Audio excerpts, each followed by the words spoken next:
Welcome to Good Journeys with Second Mountain, the podcast that shines a spotlight on inspiring people and their inspired stories. Coming up on this episode, we need to have a regenerative economy that works for everyone. We can't continue with this situation where our population is being mined by megacorp organizations that genuinely do not care about the quality of what's going into your mouth, but also the impact of where the pound is spent. And it's something that I am so passionate about. Like, we are not here to take business away from another independent business down the road. That's just not what we're doing. And I think all too often independent businesses and brands are like in competition when they really shouldn't be. We are here to take market share away from the big boys and show that there is a better way. Hello and welcome to the purpose-driven podcast, Good Journeys with Second Mountain. I'm your host and the founder of Second Mountain Comms, Ben Veal. I set up my business with one aim, to help good people do good. And it's a real pleasure to welcome my guest on the show today, who shares the same passion for helping others, but does it through purpose-powered coffee. Joining me on the Good Journeys pod today is Helena Hills, CEO and co-founder of TrueStart Coffee, a carbon-negative B Corp certified family-run business that makes delicious, healthy and energising coffee. Alongside her husband Simon, Helena has taken this challenger brand to incredible heights during the course of the last 8 years. Over 20 million feel-good moments have now been celebrated over a cup or can of TrueStart coffee, with the brand also removing 12.5 tonnes of sugar from UK diets every year. Packed with antioxidants, TrueStart's coffee is good for both people and the planet, and Helena will explain exactly what that means on today's show. Diagnosed with ADHD as a child, Helena is also a self-described neurodiversity champion who has been on a real journey of self-discovery herself in recent years and now considers ADHD to be a key ingredient in driving TrueStart forward. TrueStart's signature positive energy is spreading far and wide and can now be found in over 2,000 retail outlets and hundreds of offices across the UK.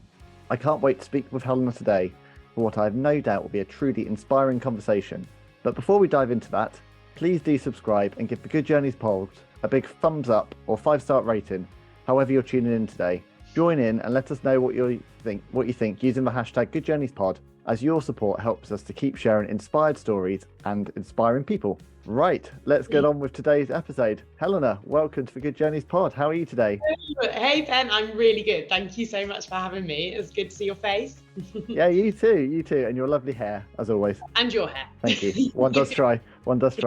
So look, I've given you the big bio, that's the big introduction. I'm always pleased when they're out of the way, but I think they're very important for setting the scene, especially for someone like yourself who's been on such a great purpose-driven journey to date. So I'd love to start with that purpose. Can you please tell me what's the story behind TrueStart? How did you and Simon found this business?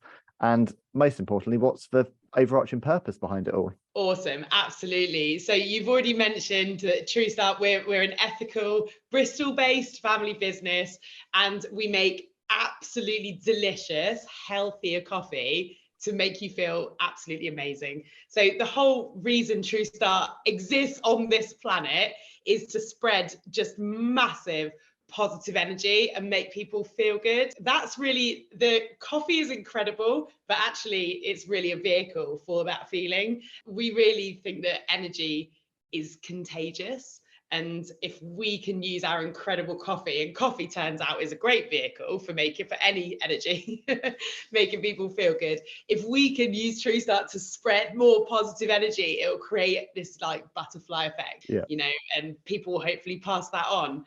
And I mean, my husband, we've been going for 8 years now, which is weird because it simultaneously feels like my whole life and also 5 minutes, like all at the same time. I think that's it. When it's your own brand and it's all consuming, I felt that 3 years into Second Mountain, like it takes over, doesn't it? Yeah. Oh yeah, definitely. And because Simon and I, obviously, so he's my husband as well as my co-founder, like we're always together. So it does feel, it's really like a blended you're brave doing that. I think my wife would last 5 minutes working with me. In fact, I know she did during the start of the pandemic when I had an incredible idea of saying, why don't we share an office space together at home? And we lasted an hour before she said, I can't bear your awful music and you're really loud typing. And that was it. That's hilarious. I think it works for Simon and I because we were like totally different skills. We're on the same page in terms of where TrueStart's going, what we want for the business, everything, but we have very different skill sets. So it is really complementary. So it does work, luckily. Yeah. But yeah, we had the original idea for like a healthy coffee ages ago, 9 years ago, well over a year before TrueStart actually launched. And we were doing Ironman triathlon training. And back then we thought we were busy. We didn't have a business. We didn't have kids, but we thought we were busy. So we had these triathlons going on and busy jobs. I was doing a lot of driving with work particularly. And obviously we were training for these events as well. So drinking fundamentally like absolutely loads of coffee. I am sensitive to caffeine, believe it or not, for somebody who's got a coffee business. And I was noticing that sometimes I would have a coffee and I would get like jitters and heart palpitations. And then other times I wouldn't feel anything at all. And I'd need like several coffees to get going. And because we were so in this like triathlon world, we were really interested in sports nutrition and just started to like learn more about caffeine and coffee and what it does for our brain and body. Because actually it is really great to have a coffee before like you train. So we wanted to learn more about what it actually did. And in doing that, we found out that the caffeine level in coffee, this is absolutely mind-blowing, varies low, like wildly. In a cup, you don't know whether you're drinking like 30 milligrams of caffeine or you can be drinking over 600 milligrams in a cup. Yikes. And we were like, this is absolutely mental. Like, surely we're not the only people in the world who think a reliably caffeinated coffee that makes you feel good every time, it doesn't give you the crash, doesn't give you the jitters. Surely that would be like a good idea. Yeah. And basically, it turns out that it's not that easy to do. So that's why nobody had done it before. But we really believed in that idea and couldn't quite believe that it hadn't been done before, considered before. So we learned about all the variables that affect caffeine levels in coffee, and there are loads. Like everything from the bean, the brew method, but even like the rainfall on that crop. And very long story short, we created like a sourcing, like a hyper-selective sourcing process, but more importantly, a testing process to make sure that the caffeine level in our coffee is consistent. And we launched 8 years ago as the first and still the only coffee in the world that has like a reliably caffeinated, like a stable level of caffeine. So you know you're going to feel great every time, but no crash, no jitters. We also test for other things like antioxidants and making sure there's no heavy metals, no mycotoxins. So the overall health profile of TrueStart is really awesome. Yeah, we launched. Day one was Simon and I in a field near Taunton with about 20 people that were running like a really rubbish little 10K event, like really, really tiny little race. Yeah. And we rocked up and it was like drizzling and raining and just quite miserable. And you know, it's really early in the morning, like these things often are. We had like way too much stuff. Like we had like Simon's whole family, a big tent, loads of music. And we rocked up and we were giving out shots of TrueStart and we had all the energy and we were like, have an awesome race. And people perked up, like they switched on. You could see it happen, did their run, came back and were like bouncing around. This is PB coffee, I got a PB. And amazing. We just sort of saw firsthand immediately, like so early on, the impact you can have, the meaningful, genuine impact you can have on someone's day with a cup of, well, massive amounts of positive energy, a barrage of positive energy, and then obviously a cup of TrueStart. And that is how we started. And then the next 3 years or so, we were at events, like small events, but then bigger and bigger and bigger, like 3 times a week. That's how we built the brand in the early years. It's incredible because I had no idea until I was researching for interviewing you. I had no idea about the different variants in caffeine levels. What, I mean, it feels like a no-brainer that this should have happened years ago. and Yeah, I but others do. should be doing it. Why do you think it is that you guys are doing it, but the rest of the industry maybe hasn't caught up? Yeah, I think it's interesting because I was on like Breakfast News talking about this a couple of months ago, because periodically the media pick up a story. And this particular time, a couple of months ago, there was a study that went into like all the high street coffee shops and measured the caffeine levels in the cup, and they saw this huge variation. And then someone's told them to get in touch with me because I've been banging on about that variation for 8 years. And I was on being interviewed about it because, yeah, I think previously the focus for consistency with coffee was just on like the flavor profile, the taste, and having the same taste every time. And maybe even when we started, health was actually quite niche. It's quite unbelievable, even the pandemic, how much the last few years has accelerated a lot in terms of health consciousness in the masses. 8 years ago, we were really focused on sport when we started, and TrueStart very quickly gained fantastic traction in the sports niche. But from a mass market perspective, no one really cared about the caffeine level in their coffee, and they actually kind of really didn't want to talk about it or know about it. So I think it's just been, because coffee is culturally a part of who we are. We've drunk it for so long, just enjoying it. I don't know if people have subconsciously gone, I have it for a boost, but I'm not interested in like finding out about caffeine. I guess that's my question to you is, from a societal perspective, do we equate coffee with, a bit like a drug, as in we need this to give us a boost to get us through the day over pleasure? Because I definitely had a period, and this was when my youngest child was very young, where I went into a real caffeine overdrive central, and all of those things you're talking about, the headaches, the heart palpitations. I was having 5-6 cups of coffee a day. I was having coffee at 6-7 o'clock in the evening. I was then struggling to sleep. There's a shocker. And I've had to really, really curb my coffee intake because there's something that I love the taste of it, and I love the experience of having a coffee. Do you think maybe for some people, coffee just is more about actually the boost than it is the taste?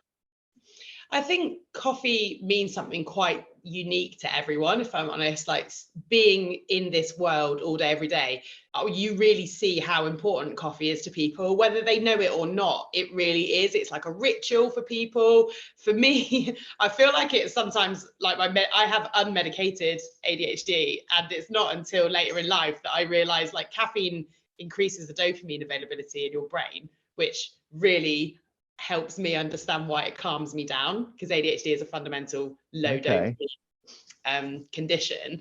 And for me, it is my source of calm, which is quite strange, isn't it? Because it's a boost for others. I think it means something really unique to everyone. No, I think that's interesting. For me, I equate drinking coffee with relaxing and reading a book. That's like my daily ritual. That was my moment of joy that I cultivated during the pandemic that I now carve into every morning. For me, it is that pocket of calm, paradoxically. So I do get it. I get where you're coming from. Often the case. It's a way of people connecting. People often meet up for coffee, and it's a way for taking a minute to yourself. Because for me, I take that minute and I have my calming cup of TrueStart, and that enables me to go out and absolutely smash whatever I'm needing to do that day. And coffee is very well researched now to be actually very good for us. There's so much research out there, quite a recent one, a nurse's study that shows that drinking, I think it was 3 or 4 or more cups of coffee in a day reduces your risk of stroke by 25% compared with non-drinkers. It's the densest source of antioxidants in the Western diet. There are so many really positive reasons to be enjoying a caffeinated cup of coffee. But as with anything, it's like we need sugar in our lives, but not too much, and not sort of the wrong vehicle of sugar and caffeine. So I guess you hear 3 or 4 cups of coffee and immediately I go a bit into panic mode, because I think back to what that did to me. So how do you and 3 or 4 cups of coffee means nothing if you don't know how much caffeine's in there. Yes, that's what I was going to say. So how do you know what is a healthy coffee? Well, that's a good question. I mean, we believe that coffee is really good for you. Like all coffee is good for you because it is the densest source of antioxidants in the Western diet. There is so much research into the reduction of like chronic heart conditions and even Alzheimer's. And there's so much interesting research, quite a lot on our website as well, if people want to go into detail. However, we believe that people should have transparency and really know what they're drinking and consuming. I think the variation in caffeine as a starter for 10 is similar to going into the supermarket, picking up a bottle of wine and not knowing whether it's 40% or 4%. And that is just absolutely bonkers. So I think if you are in control of what you're putting into your body, you can be a lot more health conscious. So for us, we're actually testing the things that make coffee good for you and healthy to ensure that actually ultimately in your cup, there are plenty of antioxidants. There is a stabilized level of caffeine, 75 milligrams in a teaspoon of our instant coffee, that's going to give you a boost, but it's not going to send you off the charts. And we also test for things like heavy metals and mycotoxins, which is like a mold. You don't want those things in your coffee, and they can find their way into some coffees. So we test for all of that stuff, and that makes it very clean, and make sure that it's actually healthy for you, you know? Yeah. And the coffee itself is incredible quality. The coffee comes from where I used to live in Colombia, so it's delicious. Yeah, so I was gonna ask about sourcing. So how have you gone about in terms of kind of finding the right sourcing partners to give you the right beans for your coffee? So I spent some time living in South America, feels like another lifetime ago. And when we started TrueStart, I was like, we literally have to get our coffee from Colombia because it's the best coffee in the world. I've always done that. And even now, every time I'm drinking a cup of TrueStart, I am literally transported back there. So it was always important to us that we started there. We do have, fast forward 8 years, we've got different coffees. It's our signature house roast is our Colombian, but we do have coffees from other parts of the world. But the Colombian coffee was always going to be the one for us. I know that a really big part of this message that you trade on is better for you and better for the planet. We've obviously covered the better for you part, but can you tell me a bit more about the environmental credential side of things of TrueStart? Yeah, definitely. So we're a certified B Corporation, and I think it's exciting how much movement the B Corp, how much traction, the B Corp movement is gaining, but I still think we've got a really long way to go. So I'll explain a little bit what it is in case any listeners. But a certified B Corporation, which for those watching, this logo is the B Corp logo on the back of one of our the big B. The big B in a circle. And it means that the company in question has met the highest verified standards of social and environmental performance. And what it is it's this massive assessment that typically takes businesses a very long time to complete. It covers, we love it because it is really all encompassing. So there's different sections, everything from customers to workers to governance.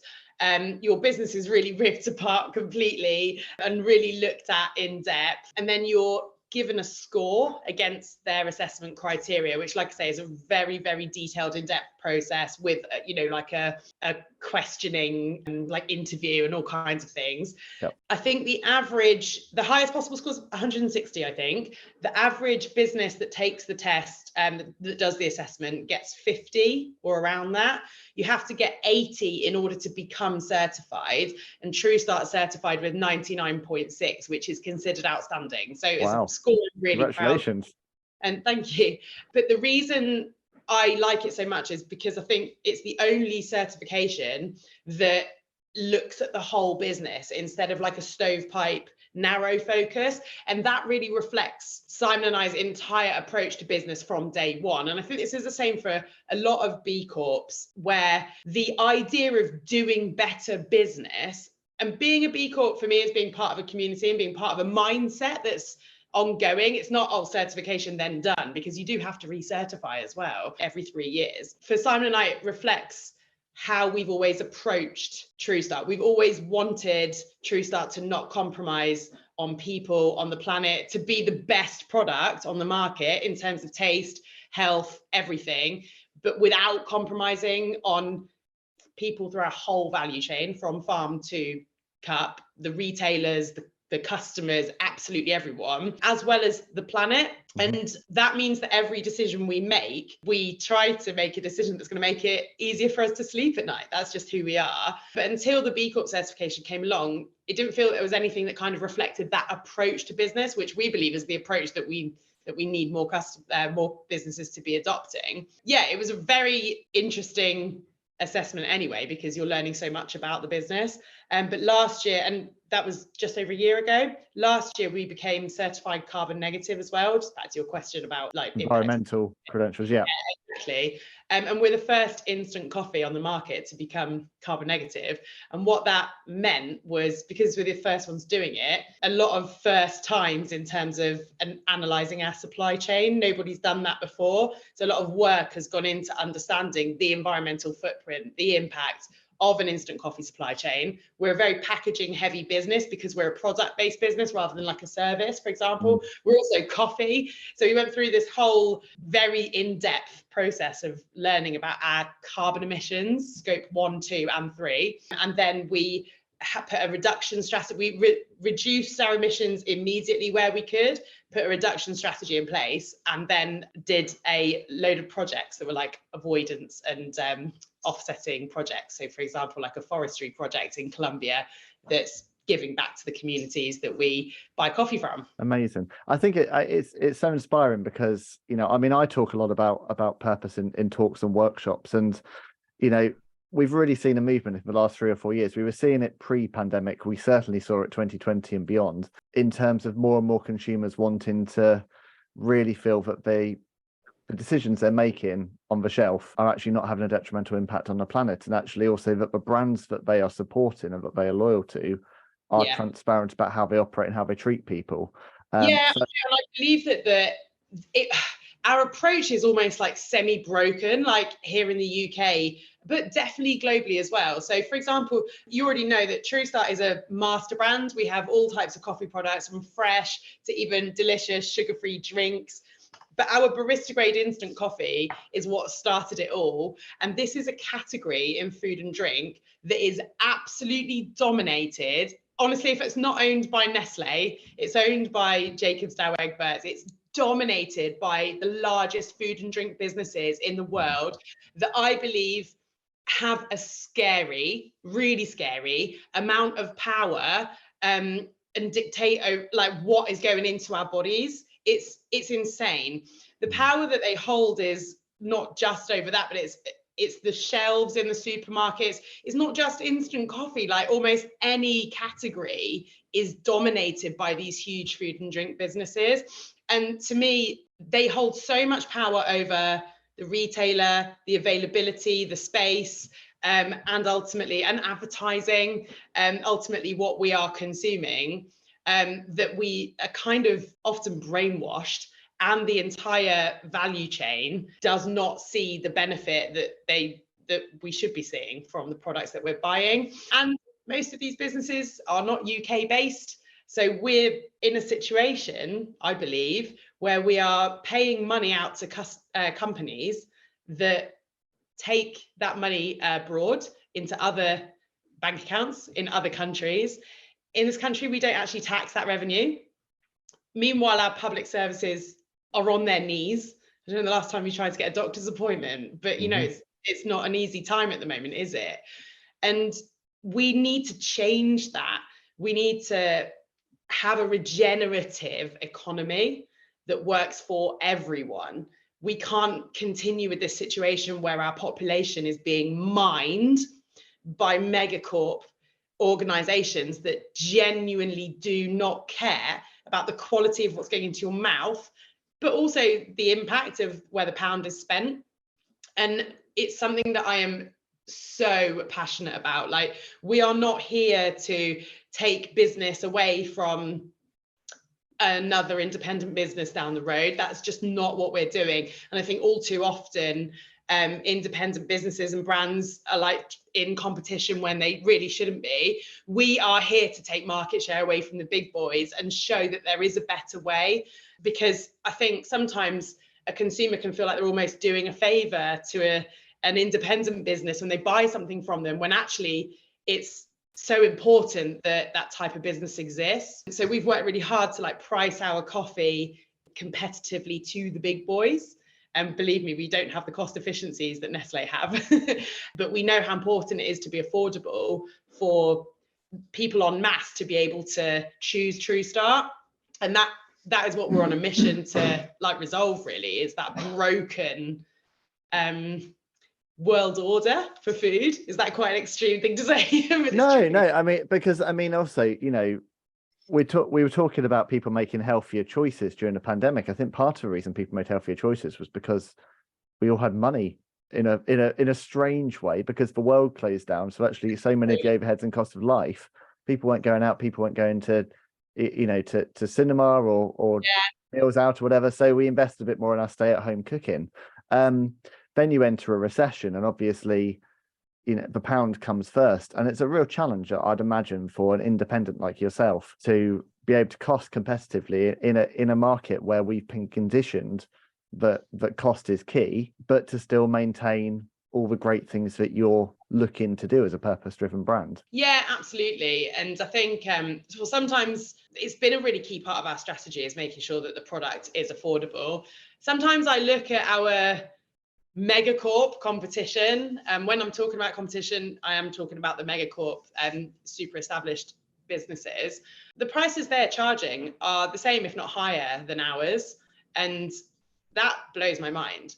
Because I know that the margins that they're providing, it's just margin, isn't it? Yeah. For example, I know that they're less than what we provide. So actually, and I know that they're not paying their farmers as well. So I'm like, oh, the slice of the pie that they're keeping is bananas. And ultimately the value to the customer buying it off the shelf, it's a lower quality product, you know, because they're so laser focused on profit per cup. Independent businesses, or it's like a family business, whatever it might be, generally are much more focused on quality, because you've still got that real passion behind the brand, quality and health and all these things that the consumer really cares about. But it's so important that we are able to compete in terms of price. It really is, because people can't afford it otherwise. So instant coffee is like less than 10p a cup, and we want people to be able to enjoy it every day, not just as a treat on a Saturday morning. I think the other thing you've done, I mean, you can see, for those watching on YouTube, you can see all of your kind of beautiful branding behind. You've really developed this lovely brand, but also a real community behind TrueStart. Yeah. I guess has that been pretty pivotal to your growth, kind of building and then engendering that loyalty amongst your customers? Yeah, absolutely. I think I mentioned about the events that we did in the early days, and those, we have always been completely obsessed with our customers, and I think that's the best way of describing it. When we were at that first event, and then every event after that, we got to know people that would triathlon and cycling and running is actually quite a small world. So you would see the same people quite frequently at different events, even though we ended up doing some really massive events. But we just were always really obsessed with building the community around TrueStart and actually getting people to feel the energy in person, because that's what it's all about. Like, if you have someone who's in a bad mood, like if your friend is in a bad mood and you are able to cheer them up through your positivity on that day, then you can have a real impact. And that's what we did as a brand, like day in and day out in those early years at events. And that meant that very early on, we had a real like grassroots, like loyal sort of army of people who were also spreading the word for us and telling their friends and family about TrueStart and how it makes them feel. And my favorite reviews of TrueStart are always the reviews that talk about how it's made people feel. Like, we have ones that say, oh, it's magic in a tin, or it's like a pot of sunshine in my kitchen. And it's just, that's exactly what I want the product to do for people. When we were sort of 0 to 3, we had a very sporty look and feel. You've mentioned the look and feel of our product today. Super colourful today, isn't it? And it really is all about reflecting our philosophy of like diving into life. But in the early years, we had a very serious looking product, very sporty, like eyes instead of legs. Right, okay. It was all about our first ever jar, which was awful. It looked so bad in terms of design, but it said courage, power, focus, and it said unleash yourself on it. And even though it was communicated very badly, because it looked dreadful, I should have one here with me really to show you. it just shows that we've always existed for that reason, to unlock people's potential for making them amazing. But it's the journey, isn't it? I already look back at things that I was putting out in late 2020, not after long when I launched Like a Mountain. Being like, I wouldn't, you learn and you evolve. And I'm sure the things I'm doing now will be very different in 5 years' time. Perfect, it doesn't exist. But that first hilarious version of our product, it looked so bad. We did upgrade it after about 6 months to what looked like a very cool, but in hindsight quite intimidating sports product. And we were like a sports coffee, really, really focusing, like leading with the whole caffeine thing. And the more events we went to, we very quickly became known in the world of sport as like the coffee for sport. We were even like the coffee of like USA weightlifting, for example, across the pond becoming known. About 3 years in, we were like, it doesn't feel, you have to read in between the lines of people's reactions. People come up to us at events and they would say, oh, I've seen you in Holland and Barrett, or, oh, my friend drinks this. I thought you were like a really serious coffee for elite cyclists, but now I've met you, I realized that this is for me. This is absolutely for me. And that made us realize, hearing that kind of thing time and time again, that actually the look and feel of TrueStart did not matter. It was quite intimidating and was doing the absolute opposite of who we are and what we're trying to achieve as a brand. And we realized we were quite like trapped in this niche because our visual identity just wasn't working for what we were trying to achieve. You would have people who are like, oh, my TrueStart sits in my sports bag, no one's allowed to touch it, and I have it once a week before training. No, yeah. And then they're still drinking like Nescafe in the kitchen or whatever. And I was like, that's not what we're here to do. We're here to build a really iconic brand that hopefully will be around longer than I am, that has a lasting legacy and is a household name. We decided after about 3 years to throw everything we had at almost starting again with this massive rebrand, because I was like, I want all of our customers, I remember saying, to feel a relief when they see the new branding, because the visual identity finally matches the TrueStart they know and love. So it felt like quite a risk at the time, because we had built a good business of lots of people in the world of sport really loving our coffee. And I was like, no, people will see it as a relief, because it will be a more accurate version of who they know TrueStart is already. And we did it. And when we unveiled the rebrand, everyone absolutely loved it. So that was great. Yeah. And that was 5 weeks after our first son was born, who's about to turn 5. Amazing.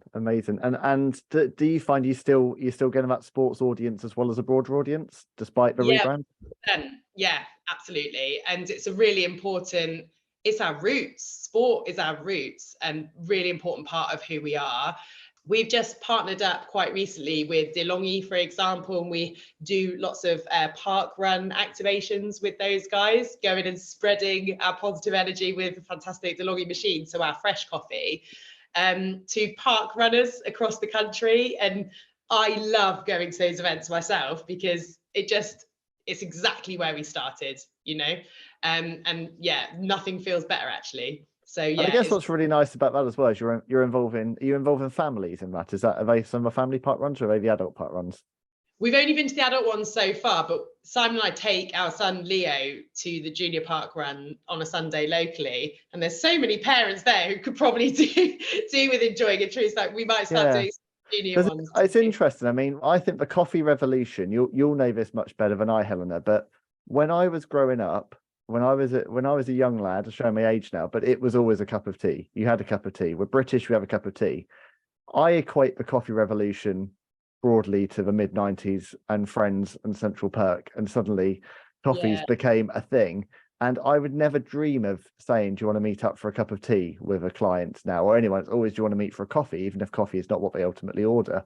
When do you think we made this transition as Brits who are traditionally tea drinkers to becoming coffee first?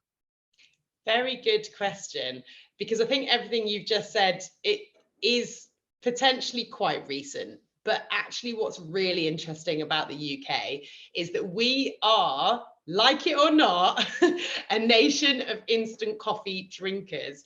We see that most people have quite a repertoire in their coffee drinking. So on our website, for example, we get lots of information on habits just from people ordering on our website. Lots of people will order say a big bag of beans, so they must have a beans cut machine or a grinder at home, but then they'll also order the instant coffee with that. Maybe they'll add some drinks as well. But what I find really interesting is people order fresh and instant coffee very often together, and it's quite a small minority of people who will only drink fresh, for example. And I think that dates back to the war, which is really when instant coffee was prolifically drank, because it is the most convenient, cost effective, and we're heading into quite a serious recession at the moment, convenient, cost effective way to enjoy a cup of coffee. So I think it dates back even further. And actually instant coffee is the food and drink product in the UK with the highest household penetration. So it's the product that is in most households compared to any other food and drink product, even higher than tea, which is like, that's amazing, is mind-blowing. And that's specifically instant coffee, not just coffee. And I think instant coffee's got such a bad reputation over the years because it is a category that's been dominated by these huge organizations that we've already talked about. So the quality has just been rubbish, whereas we've come along with an instant coffee that uses the same like high quality specialty grade beans that you would enjoy with our fresh coffee, and the taste is completely different. And even like self-confessed coffee snobs, people who are like, oh, I never touch instant coffee, they get converted because the taste is so good. The taste speaks for itself. That's the whole point. It's like that old bumper sticker, isn't it? Friends don't let friends drink, I won't say it, but insert name of coffee brand. Yeah, absolutely. And we kind of like really enjoy all the sort of banter around it, I suppose. But we're like, look, TrueStart is instant coffee that you won't be ashamed of. It's instant coffee that you can really enjoy. Just try it for yourself. And it's like love at first try is a campaign that we're running at the moment, because it is true. And actually, but it's not going to be the instant, I guess, isn't going to be for everyone, is it? Because I do know I have some dear friends who would never ever dream of a cup of instant coffee, and if they ever come round and say, oh, can I have a coffee, I'll say, oh, I've run out of bean coffee, but I can do you some instant. I'm like, no, I'm fine. No, I'm fine, exactly. You might be surprised how they would react if you showed them TrueStart and said, look, this is instant coffee, but not as you know it, because that's what we find when we're doing tastings. People all the time are like, oh, would never touch instant coffee. Like, just try it. It's not going to kill you. And then people bloody love it. But you are right. There is a small minority of people. It goes back to my point about instant coffee being the food and drink product with the highest household penetration. So a lot of people do drink it, even if it's not super often, if it's not their main coffee. But they tend to be ashamed of it and like hide it in the cupboard. And that's what we're like challenging. But yeah, there are a small minority of people who wouldn't touch instant coffee because they really enjoy their fresh coffee. And the taste is sort of different. So yeah, we have a whole range of fresh coffees as well, because we want TrueStart to be enjoyed by everyone. Absolutely. I wanted to talk about, to kind of circle back to social impact and being a business for good. You have a partnership, I believe, in Malawi, Bags of Good. I wondered if you could kind of tell me how that came about and the impact that's having. Yeah, absolutely. So a few years ago, it was actually at the cycle show at the NEC, which is something that we went to. It was our first ever show, sort of exhibition, and we went there for the first few years of TrueStart's existence. And Simon met the team from Cycle of Good, who are the like mastermind charity behind the impact in Malawi. So they basically have always collected like used inner tubes, Cycle of Good, the charity, used inner tubes from bikes, and sent them out to this community place called Chilimoni in Malawi, where they trained up a team of female tailors with like proper diplomas in dressmaking and real education to turn these inner tubes into amazing products like belts and wallets and bags and different things. And then those are all bought back at a fair price and sold on in retail across the UK. And this is like what they do. And the women in Malawi that they work with have got things that are completely unheard of in Malawi, like sick pay and holiday pay and pensions and things that we probably take for granted a bit over here. And basically, Simon was chatting to them and ultimately ended up saying, well, our coffee comes in like Hessian sacks, obviously. I think a lot of people know that. Sometimes you see like cushions made out of the Hessian sacks. And actually, that's an amazing, believe it or not, these Hessian sacks are often across the country, different roasteries just get kind of chucked in the bin. Right. Yeah, they're just wasted in whatever way, shape or form. They're actually quite beautiful. And they had this idea to utilize those Hessian sacks as a material to make other products, so bags. I wish I had one to hand actually, that are very strong. So the inner tubes from the bikes are used for straps, etc.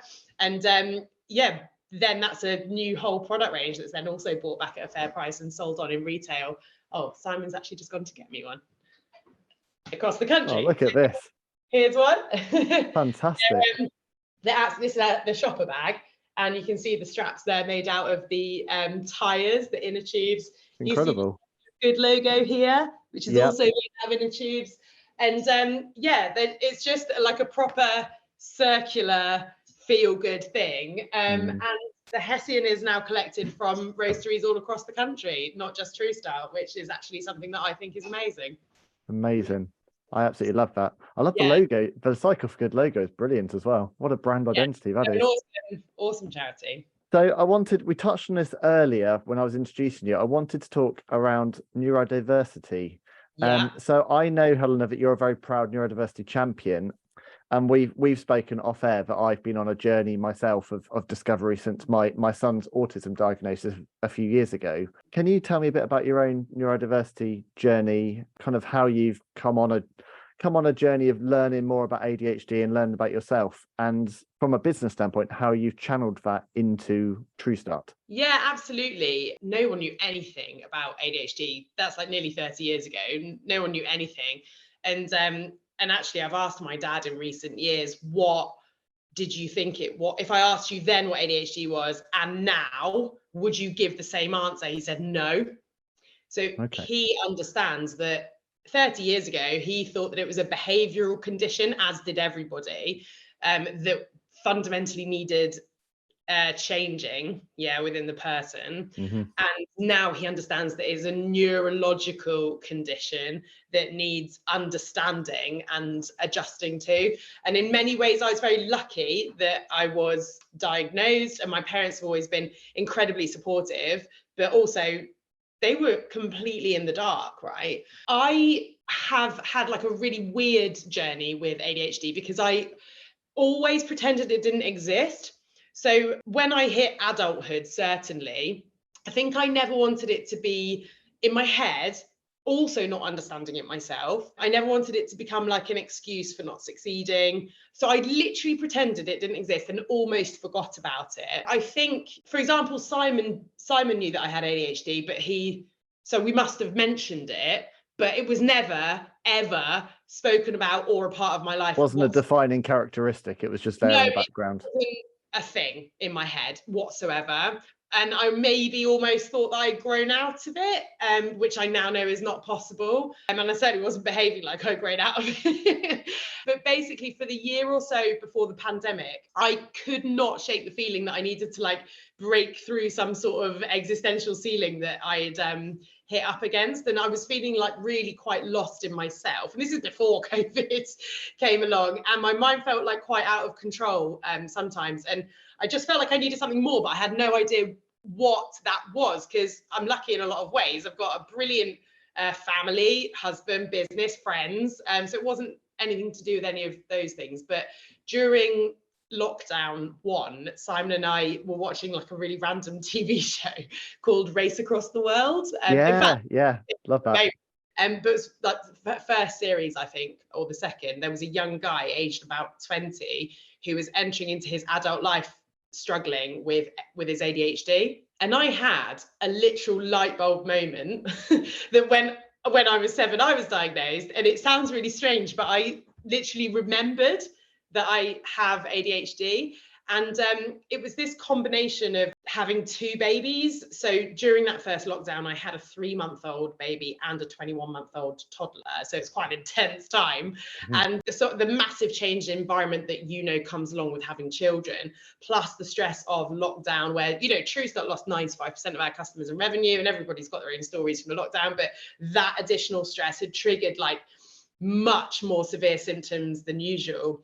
And watching this show and this guy, I did just suddenly remember that I have ADHD. And it sounds weird, but that is what happened. And cue like a massive hyper focus. And I'm sure you know that this is like a hallmark of neurodivergent brains really frequently, is it's like an intense focus on subjects that I'm interested in, because our brains are wired for interest rather than information. So I learned like absolutely loads in a really short space of time about ADHD, and life just started to make quite a lot of sense.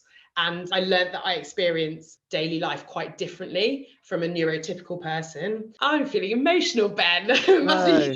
I spoke to Pete Warmby on this podcast a little while ago, who wrote Untypical: How the World Isn't Built for Autistic People. He speaks a lot about special interests and monotropism. So what you're talking about there, that kind of hyper fixation on a topic. But like you, he was his story is a bit different, but he was diagnosed when he was 34, and so he's been on an adult journey. But it sounds like there's been a lot of similarities, Helena, in terms of and also I always had this like adult diagnosis experience when I remembered, because I've heard people talk about this grief when they get diagnosed, or in my case when they remember that they were diagnosed as a child, where everything makes sense and you can stop beating yourself up and you can be kinder to yourself and go, there isn't actually anything wrong with me. Because believe me, when you're trying to live in a society that is not really set up for how your brain works, you spend most of your days wondering what the hell is wrong with you. And actually that relief and realization of there isn't anything wrong with me, I'm just wired differently to a lot of other people, is relieving. But it's also quite upsetting for the person who has been so stressed and confused and sad for so long. When I learned more about what ADHD actually is, which is a genetic neurobiological condition, don't get me started on the word disorder, not a fan, but it's caused by impaired neurotransmitter activity in one or more areas of the brain. And fundamentally, really oversimplifying it, brains with ADHD are living with a consistently lower dopamine level than a neurotypical person, which means that there's lots of symptoms associated, which I can go into, but probably there's a lot, right? But basically, I learned that my daily life is quite different to lots of other people, and that was quite mind-blowing, and still is to me now. So for example, audio sensitivity. So sensitivity is quite a big thing for neurodivergent people, as I'm sure you know. Just if I take one of those, audio sensitivity for me, I can like hear things or things physically hurt my brain, like cause me pain that other people can't even hear. And that realization is still mind-blowing to me, and it is challenging on a daily basis if you've got a brain that can literally hear noises that other people can't hear, and not only hear them, but they're causing you pain. And just, it really explains why there's so much additional stress layered on. Our brains and bodies are under a lot of daily stress. So I learned a lot about myself. I think the big thing for me was that I was able to give myself a bit of a break, and also start to credit a lot of things that I've come to love about myself with my ADHD, or to my ADHD as well. How do you manage it? Because it sounds like you've really spent the last few years learning a lot about yourself, and kind of coming, kind of going, you talked about grief, which I completely get. I guess part of that grief is it perhaps wishing that you had come to this realization earlier and being a bit regretful for time that's passed, or how would you describe that grief? Once I had a therapist where we did a session of I can't really remember the purpose of the session. This was actually before the ADHD sort of light bulb moment as well. But it was all about like getting like the quieter self. It was about different sides of the brain, getting the quieter self to come forward and like the primary thing facing the world and talking.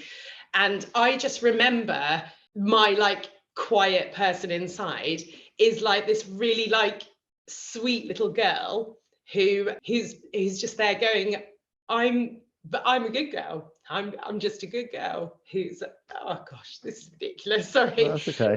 I'm a good girl who's just wanting other people to know that, really calmly, and really didn't have anything to say at all, which is unlike me. I've got lots to say all the time.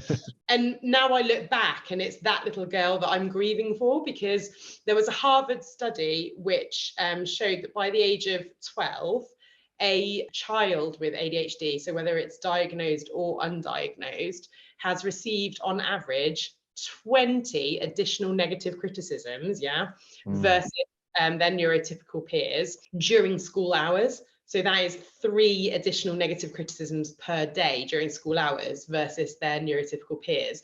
And those criticisms are probably things that we don't really think about the impact of, like sit still, be quiet, all of these things that I'm sure you can imagine, lots more. Well, it's all the things that I'm acutely aware of as a parent to an autistic child, because this is my son masks terribly at school so much. He's done such an incredible job over the last 5 years of primary school education, masking and trying to hide who he is. And receiving those same comments, you know, when he stims in class, when he makes noises, when he does things that are not within the world of the neurotypical, but are the things that he needs to do to make it through a day in a environment that quite frankly isn't really fit for his purpose. Yeah, I know. And it's so hard because all of society is completely set up. So I understand why it's hard, like in a classroom as well. So for me, I've always been a mover. I cannot keep still. And like, this is about as still as you'll ever get me, like sitting here being quite animated. I pinned you down to a screen for an hour, haven't I? Like, yeah, exactly. But I just find it really hard to sit still. Relaxing for me is not sitting still unless I crash out. And I think, but equally, visual stimulation is quite difficult. Visual disruption is quite difficult for me to process. So if there is somebody else who is not sitting still in my vicinity when I'm feeling very particularly sensitive, because obviously you have different days, I find that really hard to deal with. So I definitely understand, just even from that perspective. Yeah, so I'm going to address the elephant in the room, that you are sharing an office with your husband.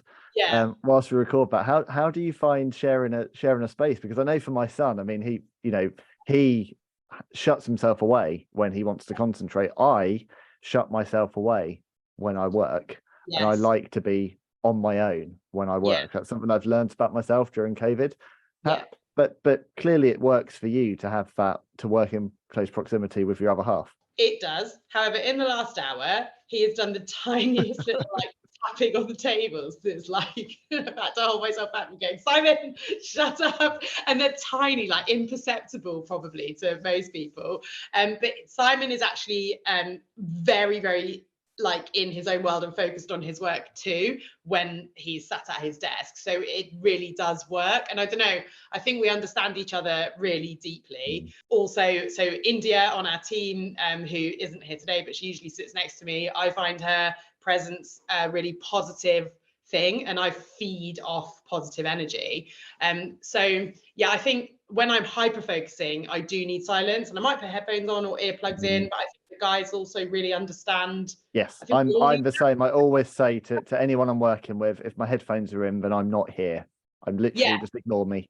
And it's that understanding. And I think understanding other people's perspective is absolutely critical, the key to us all becoming just more tolerant of one another. Because I sort of made up this example recently. Imagine you were talking, because I think people get so wrapped up in their own perspective, we all do this, that you can get really like, oh, what the hell is wrong with that person for being different to me?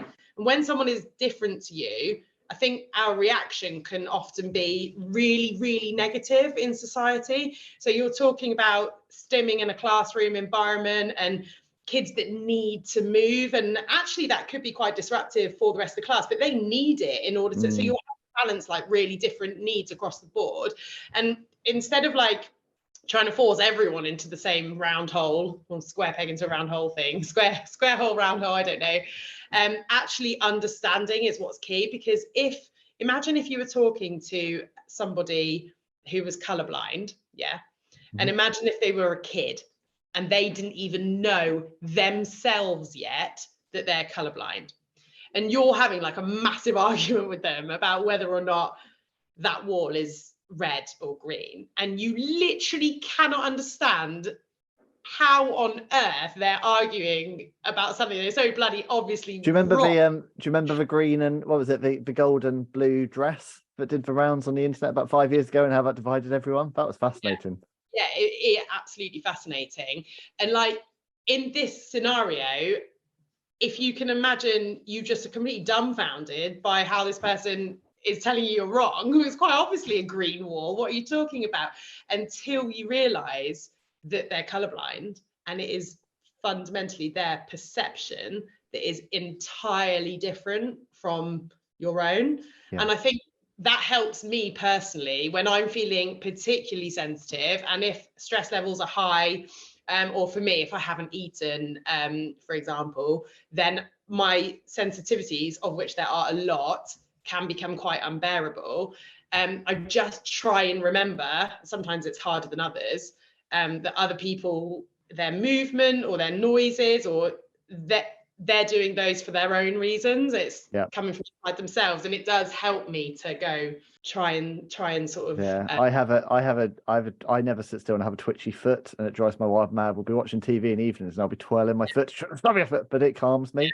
It's just going back to that conversation with Pete Warmby, he was talking about how actually everyone stims. You might not realize it, but actually all human beings at every level of neurotypical neurodivergent society, we do little movements or little taps or things, because we're not really designed to sit still as human beings. I mean, I'm really passionate about using this podcast as an opportunity to share all these different perspectives, and I'm so grateful to you. I know it's not easy to talk about, but I'm so grateful to you for sharing this, because the more that we see brilliant business leaders like yourself running fantastic brands and doing good in the world, but also actually being very real about themselves as human beings, the better. I do think one of the very good things that came out of the terrible situation that was COVID was a real sense that we could start to break down barriers and start to bring our true selves to the workplace, much more so than what was ever acceptable before. I completely agree. And actually talk about emotions as well, really openly. And I think because there was this big quest for work-life balance for years, and actually the key to work-life balance is not seeing work and life as two separate segmented things that have to sit in apart from one another. Yeah, absolutely. If you feel that you have to be two different people at work or not at work, I think that would be really, really challenging. I have felt that in my past, before TrueStart, and it's almost like ultimate masking, isn't it? And it doesn't help with your mental health. And I think emotions for me are probably a really big one, actually, with in terms of daily challenges with ADHD. I find emotions very hard to regulate. So this is really common for people with ADHD, and I feel them really deeply. And I think I want to talk about this because it's another example of different perspectives that I think is really important for people to maybe hear. I have this like paralyzing level of empathy for others, and I find that quite often really overwhelming. And I liken it sometimes to people who can see sound as colours. Have you heard of that? Yeah. So I feel emotion physically through every bone in my body. So when you get like butterflies in your tummy, that, but for almost every day-to-day emotion, like really extremely. So that can be quite euphoric, but it can also be very frequently very painful. And this was a key area, along with the audio thing, that I am mind blown that other people. I used to really just think like, how are other people just going through life like hiding that pain so well? And the fact that they're not feeling it just explains everything. There is a condition called RSD, rejection sensitive dysphoria, which is only known to coexist with ADHD.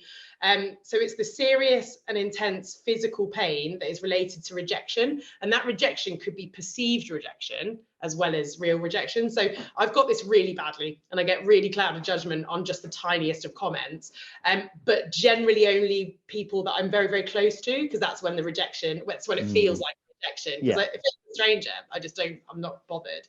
But an example could be as simple as Simon asking me a completely normal question, like, have you put out the recycling? And I'll take it as just a huge criticism that I haven't done it. So I'll feel physical pain. And because of that, I'll get disproportionately upset and defensive and even like angry with him. And in a worst case scenario, that can lead to a rage sort of meltdown, which I actually have suffered from a lot less over the past couple of years than before. But it just takes a huge effort to pull myself out of that clouded headspace. And that's really exhausting in itself. But in these situations, it's really important that Simon and I have a mutual understanding of where one another is coming from, because it's not just me that like needs kind of help in that situation. He's like, whoa, what have I done? And that will create a defensiveness there. So we both need to be able to go, oh, wait a minute, we're both like miscommunicating here in a way that's sort of been triggered by my brain, but actually then just being calm together is the way forward, which is not always easy. But yeah, that understanding of the perspectives of one another is like so critical to daily life, I think, because otherwise you just spend your whole daily life really frustrated with other people that are different to you.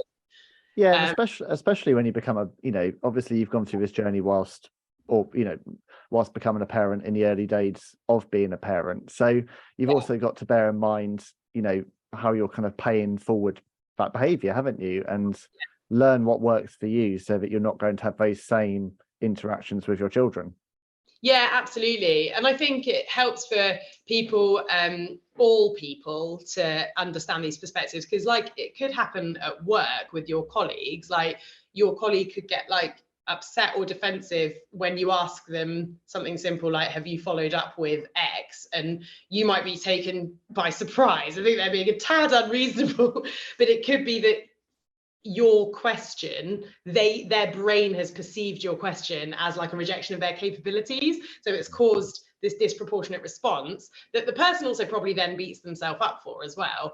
So it's this vicious cycle. And I just think if we can all listen to other people's daily experiences, it will help us understand each other better and help us be more tolerant and helpful and kind to one another. And ultimately that will unlock more people's brains, people who are spending way too much energy proportionately every day to try and either fit in or just function within society. Those brains are quite locked up in terms of their actual potential because so much energy is being spent on trying to fit in. Yeah, so looking at the potential of ADHD, then what does it bring to you in terms of running TrueStart? How has it kind of helped kind of supercharge this business? Oh, good question. I mean, I do credit now my own ADHD with all the things that I've come to love about myself, which is great because it's very different to how I felt before that light bulb moment. Because despite the challenges, and there are a lot of challenges, I do consider it a superpower as well. And some people don't like that word because I think it can sometimes give off the impression that you're like the next Einstein or something. And I know that some people may have the reaction to finding out that somebody is neurodivergent. They might have the reaction of going, oh, what's your superpower then? What are you amazing at? You would never ask that about a sort of typical child, for example. You'd never go, what's your child's superpower? So I think the word can be quite a challenge in itself. But the flip side for me to ADHD has got the power to change the world and improve the way that we all live, actually, because in a positive dopamine flowing environment, so the type of environment that my brain flourishes in, hyperactivity, manifests as drive. Like there is an absolute flip side. Without ADHD, I'm not sure I'd have the audacity to go toe to toe with some of the biggest food businesses in the world to prove there's a better way. We've talked about hyperfocus, and it's very hard for an ADHD brain to focus on boring things, but actually that inability to focus on boring things in the right environment switches to a completely abnormal ability to focus really intensively on subjects that I love and make really fantastic progress in. I'm also, most of the time, I'm hugely positive, and that again is thanks to the way my brain works, because I'm all about optimism and good energy, and it's because really I literally can't get anything done without positive emotion and positive energy, because negative vibes literally knock me for six. They kind of suck the life out of me, and I kind of think of it as I have like crazy levels of energy, mental and physical energy, and when you mix that with negative emotion, that energy turns on itself, and it feels like I'm kind of attacking myself inside in terms of my internal monologue, everything. But when that massive amount of physical and mental energy is mixed with positive emotion in the environment, I feel like I can channel it, and I literally feel that I can take on the world, and that I can make anything happen. And for that reason, when I'm in the right environment, I do have boundless energy and loads of love to give.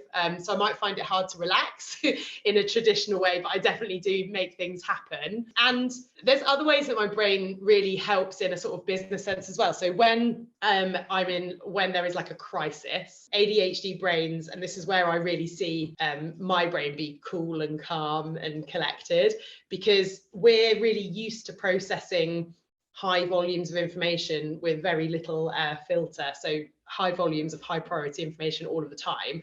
So in an emergency scenario that might completely throw somebody else's way of filtering information that's coming in, actually an ADHD brain is in its element. So it's like, oh, I'm used to processing like loads and loads of high priority information. Yep. Normally our brains don't prioritize information that's coming in like on a day-to-day, so we can, things that you might filter out naturally, whether noises, etc., don't get filtered out. But in an emergency situation where there is a lot more high priority information, an ADHD brain goes, cool, I know how to cope with this. And actually our brains can be very, very calm in those scenarios. So and you can compartmentalize and say, right, this is the one thing now that gets my full attention in that scenario.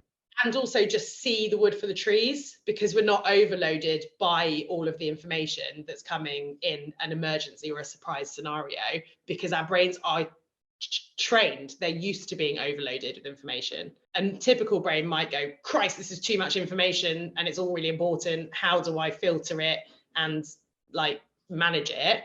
Whereas an ADHD brain goes, oh, I'm used to doing this, so it feels quite natural to me. So actually it feels we see really high levels of ADHD in like emergency workers, for example, and doctors and firefighters and all these sort of emergency professions for that. And I would also imagine in my profession in the PR industry as well, because we are always on, kind of always in a crisis, always ready industry as well. It's probably quite prevalent there.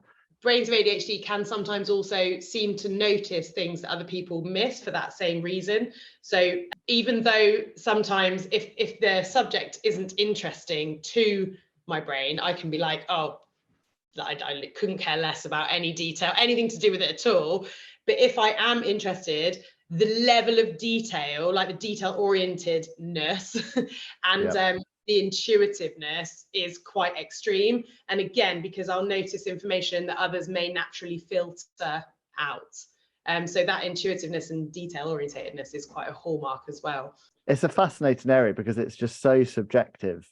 Yeah. But ADHD differently, and autism. Yeah, well, it's the human condition. We're all different, aren't we? And I think the sooner that we accept that actually there is no such thing as neurotypical, because everyone's wired differently, everyone sees the world differently, and the sooner we just allow people to be, like going back to stimming, the sooner that we can just kind of go, all right, there's a person stimming, cool. Yeah, exactly that. Whatever. And I think if we go back to words like superpower, I do think that those have come out because people are trying to like go, oh, but I'm really like, listen, like I do have like good things too. And we shouldn't be thinking like that. We're talking about humans.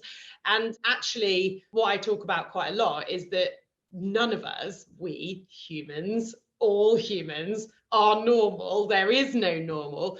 The word neurodiversity includes everyone on the planet. That is what diversity is. When we talk about neurotypical and neurodivergent, you're talking about kind of a bell curve where the majority of people sit within this typical part of the spectrum. Then you've got the divergent brains that are less typical to the majority of people. But every single brain is different, just like every single fingerprint is different. We all have something completely unique to bring to the party. It doesn't matter who you are and what type of brain you have. Sometimes labels can be really helpful in understanding the type of brain that we have. So I would never want to diminish that, because it certainly helped me. But actually, like you say, it's that realization that we are all unique, and actually we all have something brilliant to bring to the party, and unlocking that by making one another feel good about ourselves is key for me to actually the human race flourishing, full stop. We've got some really big challenges to address as humanity. And I think that if we have everybody's brains unlocked and able to sort of reach their own potential, then we'll do a much better job, rather than sort of feeling crappy about ourselves. Yeah, which absolutely. Makes us go into a sort of survival mode where we don't think creatively, we don't think laterally. We go into this like survival mode of fight, flight, freeze. And what we want is for our brains to be opened up and able to use all corners of it and think creatively. Absolutely. Well, I want to finish up by talking about legacy, really. So in two questions. So one, you know, you've talked about, you know, having Leo and moving into, I know you've got two children, haven't you? So, you know, talked about having your children and this being a very family run business. Do you hope one day that this potentially moves on generationally, and you see the future of TrueStart being that far in advance? No, I can't, in all honesty, because I would never, ever want Leo and Arthur to feel that they had to do something that wasn't right for them. And we joke all the time, like they have a lot to do with coffee. It's good because they realize that they're not allowed to drink it. It's for adults. But Leo like makes little coffee shops, like, you know, and he wants you to come and buy a can of coffee off him or whatever it is. So it's very much a part of their life. I hope you really kind of question him in terms of provenance and ethics. Yeah, absolutely. And they absorb and know like a mad amount for like a 3 and a 4-year-old, because they're around it all of the time. But it absolutely might not be something that they want to do going forward, and I would never like force them into that. So no. I don't know what the future of TrueStart looks like, but what I do know is that we want it to be, in terms of like the day-to-day, I mean, but what we want for TrueStart is for it to be a trailblazing in terms of the way business is done and used as a force for good, and iconic household name that is really known and loved and valued by everybody. The farmers that grow the coffee, the people who drink it, absolutely everybody in between, for being a brand that really brings something to your life and like you enjoy it. And I want TrueStart to be around for longer than I am, like a lasting legacy, you know. That doesn't mean Leo and Arthur have to do it, but that's what we want for TrueStart. Yeah, that's not going to happen overnight either. I think often people talk about like overnight successes, and I remember there was a talk from, I think it was the founder of Oatly, and the title was like the 30-year overnight success, and I just thought it was hilarious because it's so true that suddenly Oatly came out of nowhere. They've been going for like 30 years. Can you imagine plug oat milk 30 years ago? Yeah. I would have thought he was absolutely mental. But yeah, so we don't see, we're not like in this for a quick win. We are really building something long lasting, and we want to do that in all the right ways. and that's going to take time, you know. I believe it's consistency, it's showing up, it's having purpose, and it's being true to that purpose. And if you do all those things, eventually you will stand out, and you are standing out. Yeah, exactly.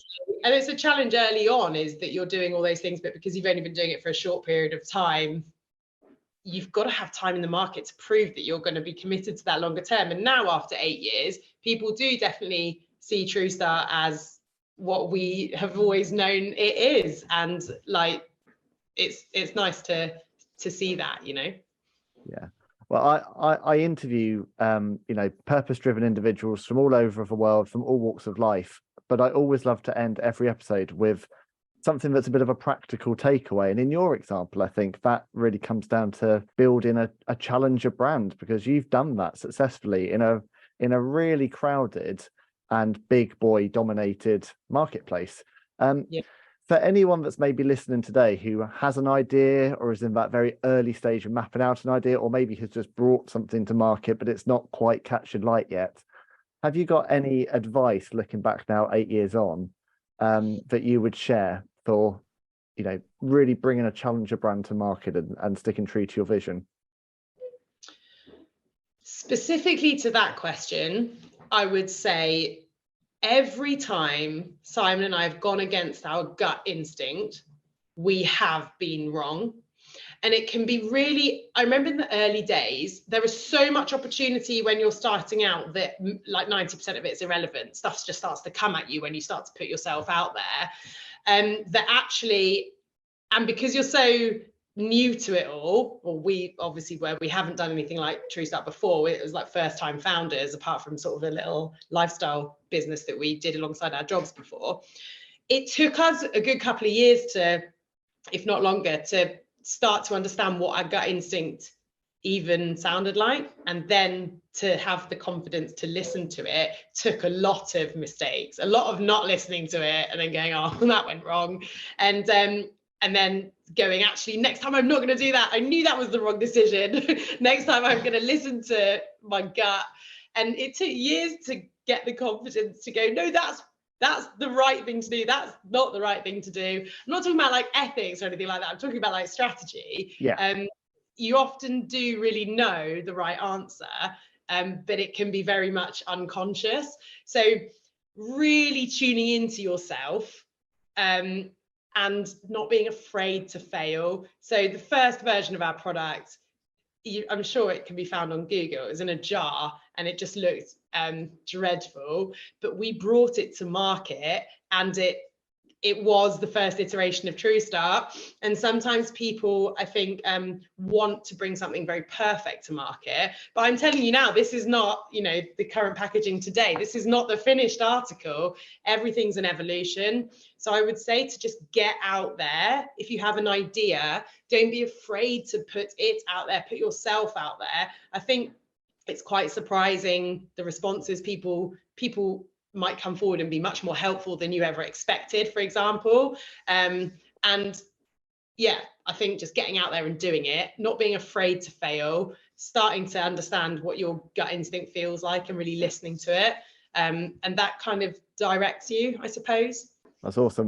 Well, for anyone who kind of wants to kind of keep in touch with what you're doing now, find out more about TrueStart. This has been a great conversation today and we've learned a lot. But where can people find you online and on social media? Test your knowledge and have all your handles.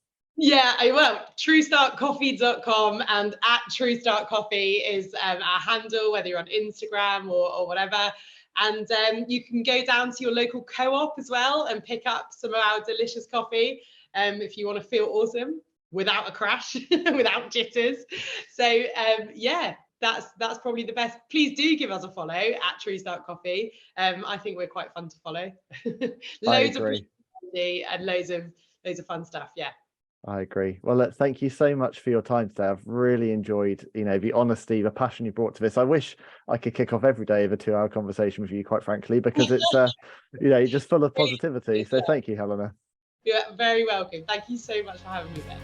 Thank you. Thanks for Helena for being on today's show. It's been great to learn about the purpose and passion behind TrueStart. I cannot wait to see where the journey leads for the brand and for Helena next. And thank you to you for being part of today's episode of the Journey to Second Mountain podcast. You can find all of our past inspiring conversations over on Spotify, Apple Podcasts, Amazon Music, and you can see the lovely faces of my guests, just like Helena, over on our YouTube channel.